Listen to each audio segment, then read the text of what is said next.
Hello tout le monde, bienvenue dans ce nouveau podcast qui va parler de tes douleurs. Viennent-elles d'un manque de renforcement ou d'un manque de mobilité?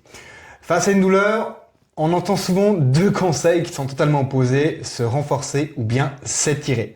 Dans cet épisode, on va expliquer comment comprendre d'où vient vraiment le problème pour éviter de faire évidemment n'importe quoi.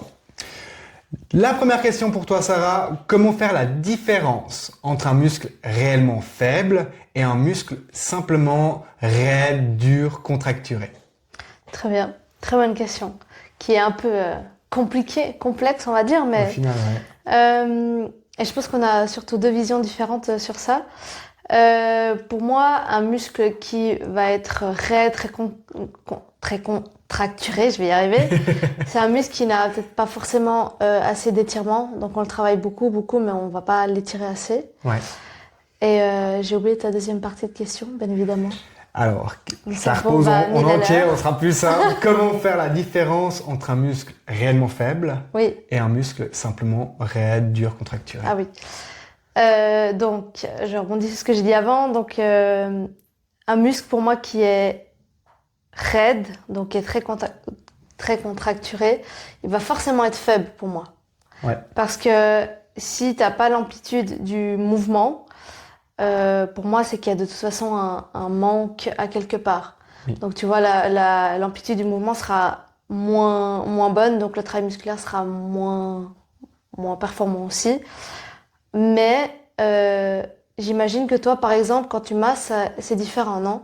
Oui, c'est totalement différent. Parce que c'est pas forcément ton muscle est raide, ça veut dire, enfin, si ton muscle est raide, ça veut pas forcément dire qu'effectivement il a un manque de quelque chose. Mais bien sûr, il est souvent plutôt, on va dire, t'as quelques fibres musculaires qui vont être très contracturées, ce qui vont des fois en fait te mobiliser toute une partie en fait Ouais. du muscle, puis t'arrives pas à développer la totalité soit de ta force ou bien de l'amplitude du mouvement. Très bien. Donc ça, ouais, c'est vrai que c'est un peu, c'est assez courant quand même finalement. Oui.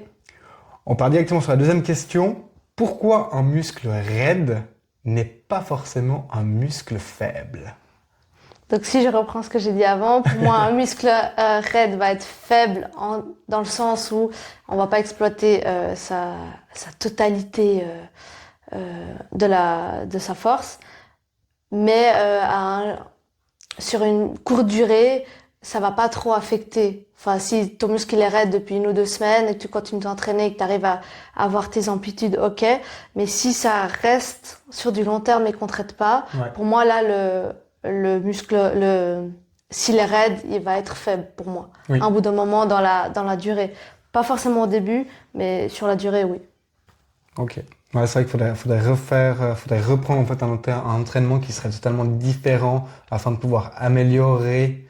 Bah pour moi, il faudrait d'abord détendre Ouais. pour retrouver Oui. enlever cette raideur, retrouver cette amplitude avant de remettre de la tension dessus. Oui. Et du coup, ça va juste raidir encore plus la mobilité, Ouais, mais après la tu souplesse.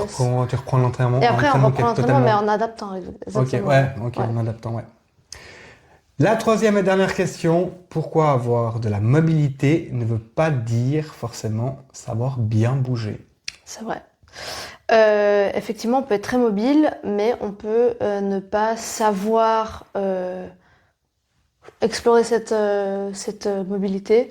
Il y a un exemple tout bête. Quand on demande à quelqu'un de se baisser comme pour faire un squat, il y a des gens qui ont la mobilité pour, mais ils vont descendre à 50% et vont dire « Ah, je peux pas aller plus bas ». Parce que soit ils n'ont pas conscience de leur corps et du placement du corps dans l'espace, soit ils ont peut-être peur d'essayer de descendre très bas, D'aller chercher un peu. d'aller chercher plus bas, alors qu'en fait ils sont capables, ou des fois c'est juste des angles différents, des centimètres, des fois c'est vraiment une correction et puis Ah ouais, des fois ils sont pas vraiment bien centrés, puis Ouais, du c'est coup ça. ça foire tout le mouvement Ouais, en fait au ouais. final. Hein. Mais C'est assez terrible quand même. C'est fou, hein. 1 centimètre et on peut tout faire. Ouais, moi je les vois souvent sur la table de massage, tu sais, quand non, moi j'ai pas de problème, puis t'as le fessier qui remonte d'un côté. Ouais, effectivement, là c'est bien tendu quoi. Bah oui, bien sûr. C'est génial. Voilà, je t'ai coupé. Non, il n'y a c'est pas bon. de souci, on arrive à la fin. Parfait. Et du coup, on a une petite question pour vous.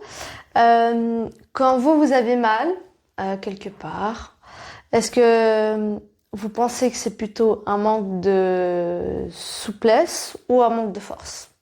Voilà. N'hésitez pas à nous dire en commentaire et puis on est curieux de voir vos petites réponses. Et de pouvoir y répondre. Alors à bientôt. Bye!